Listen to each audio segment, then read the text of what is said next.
Today's event is Parents' Day, which is our second time ever doing. We did it last summer. This year we try to keep it more orientated around the parents, away from like the usual, oh, your child's been doing this, independence and one-to-ones, and more so about like how the parents are actually doing and what's a way we could sort of help the parents when their children are outside of respite. So our main focus was trying to get the parents that are in today to sort of mingle amongst themselves, to sort of like create a little community for them so they can feel less alone, because a lot of the parents do seem like they're alone. They feel like no one else is sort of in their position, whereas when we see it as a staff, we can actually see they have a similar type of thing going on. So maybe if we can bring them together, they can feel at ease when being together as well. So that's something that we thought we could do this time differently.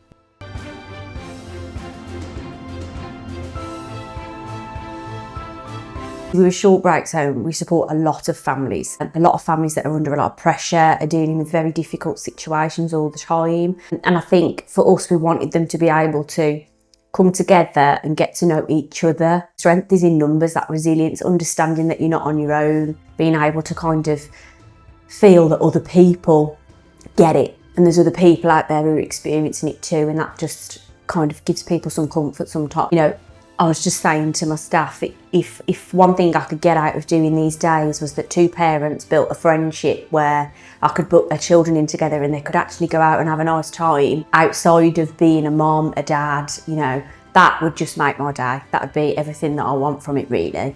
And I think as part of it, we've built in, you know, seeking a lot of feedback from parents.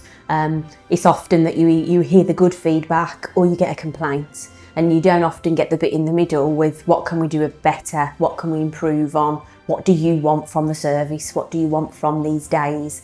So we've been seeking a lot of feedback from parents around what do they want in the people caring for their children. You know, what can we think about when we're recruiting staff that's going to mean they're the right people to be caring for their children, because they know their children best. We've also been doing some feedback around the home's decoration and the facilities in the home. What do parents like? What do they want to be different? We're asking parents for their input on the decoration because the service is expanding. So we've got, you know, we've got a bit of scope to have some choice around that at the minute. And so we've been asking the parents kind of input on that. So yeah, I mean, we've been doing lots of other bits as well. Things like parents having input into their children's care plans, being able to look at what independence targets they're working towards and feed into that. So it really just absorbing and soaking up all their knowledge and opinions really of the service and what we do. We want to do it regularly, and we want to bring parents together on a more regular basis. I think maybe something that I focused on more so than what was focused on last year is that social element for parents that I don't think was maybe honed in on as much. But as much as it's lovely for parents to come and see what the children have been doing, sometimes that feels like a chore, like an appointment, like something that they've got to attend, and I never wanted it to feel like that. I want it to feel like actually they can come and sit down and we'll make them a cup of tea and they can have a bit to eat, and actually they can just relax, have a chin wag, get to know people. A lot of our parents, you know, some of them are single parents, so they don't have a lot of adult interaction. So it's just nice for them to just have someone to talk to.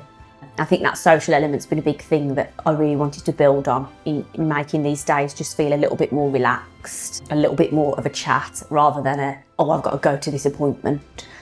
If you're at Stourbridge House and you think we're here to look after children, you're right, but you're very tunnel visioned, because as a service, we are there for the children, but ultimately our primary aim is to keep children living at home. And part of that is to help these families to feel supported, feel like they've got people around them, that they're not on their own, that there's someone to call, there's someone to talk to. For us, a big strength in keeping children at home is helping those parents and those families to maintain that. The support we give to the children, that is part of that, but there's also that element of actually just having those relationships, being able to trust in the people that are looking after your children. You know, parents send their children, but do they relax while they're with us?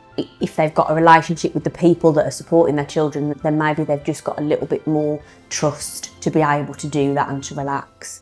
And obviously we've had the therapist come today, which has been a nice kind of addition to what we did last year.